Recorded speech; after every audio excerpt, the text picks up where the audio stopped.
তাহলে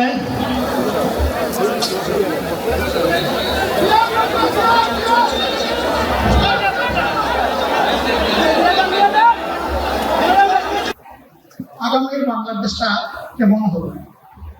আমি বলি আরেকটা লড়াই হবে।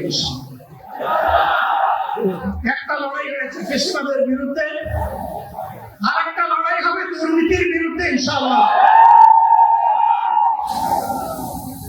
এই দুর্নীতির মূল উৎপাদন করার জন্য যা দরকার, আমরা তারুণ্য এবং যৌবনের শক্তিকে একত্রিত করে সেই লড়াইয়েও ইনশাআল্লাহ বিজয় লাভ করব।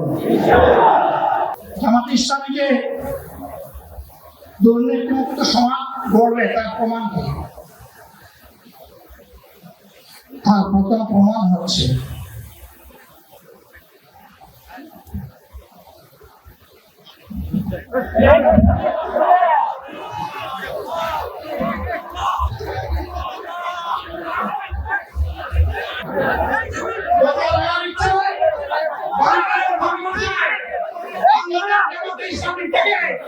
সংসদ সদস্যরা নির্বাচিত হয়ে সরকার গঠন করেন, তাহলে কোন এমপি কোন মন্ত্রী আগামীতে সরকার কিন্তু ভোট গ্রহণ করবে না।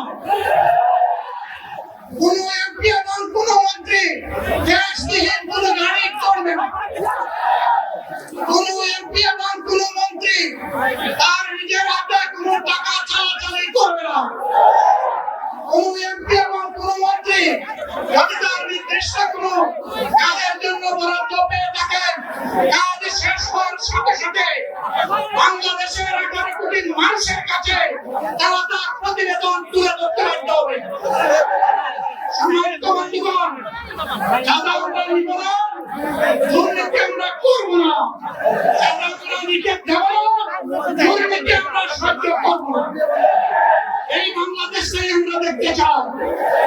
যুবকদেরকে আমরা স্পষ্ট ভাষায় বলতে চাই, বন্ধুগণ, তোমাদের সাথে আমরা আছি। আমি আজকে তোমাদের আমির হিসেবে এখানে কথা বলতে আসিনি। আমি এসেছি বাংলাদেশের 18 কোটি মানুষের একজন হয়ে কথা বলতে। আমি শিশুদের বন্ধু, আমি যুবকদের ভাই, আমি বয়স্কদের সহযোদ্ধা, আমার ভোটদের আমি ভাই।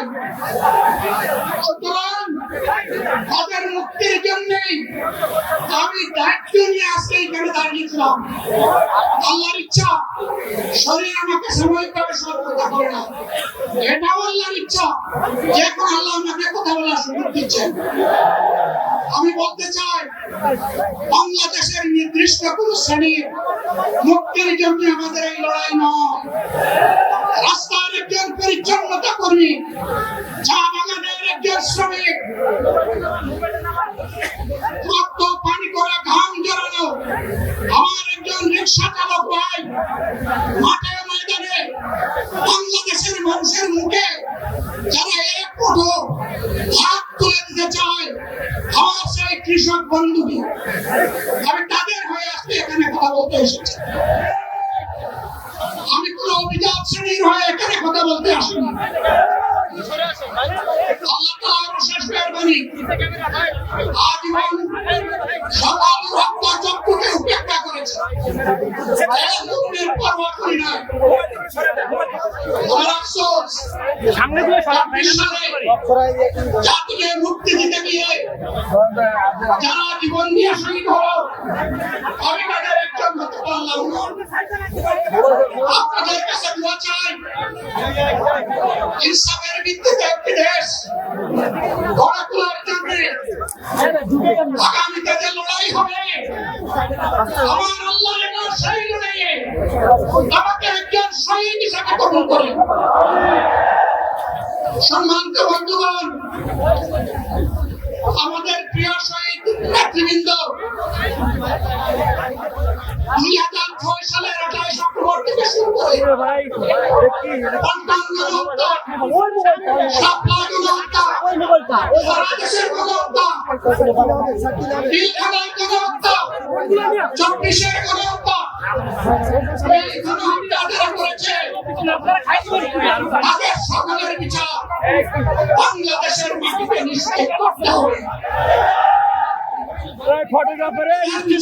সমান প্রক্রিয়া শুরু না করা পর্যন্ত পুরানো ব্যবস্থাপত্রে বাংলাদেশ আর চলবে না। কতগুলো মানুষ এমনি এমনি জীবন দেয় নয়, জীবন দিয়েছে জাতির মুক্তির জন্য।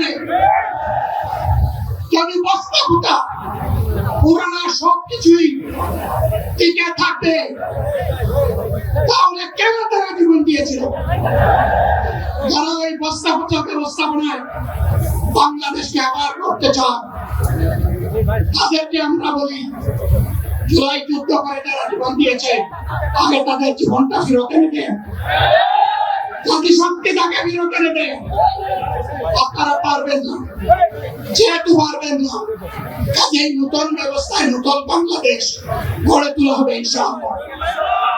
শিশু, কিশোর, যুবক, মা, বোন, শ্রমিক, ছাত্র, জনতা, ব্যবসায়ী সবাইকে যে দেশ, যে সংবিধান, যে রাষ্ট্র নিরাপত্তা দিতে পারবে সেই নতুন বাংলাদেশ আমরা গড়ে তুলতে চাই।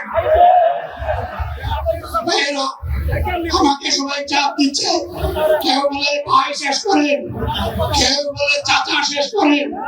আমি তাদেরকে নিশ্চয়তা দিয়ে বলছি, আমার মুখ আমার আল্লাহ নির্ধারিত সময় থেকে 1 সেকেন্ড আগে হবে না,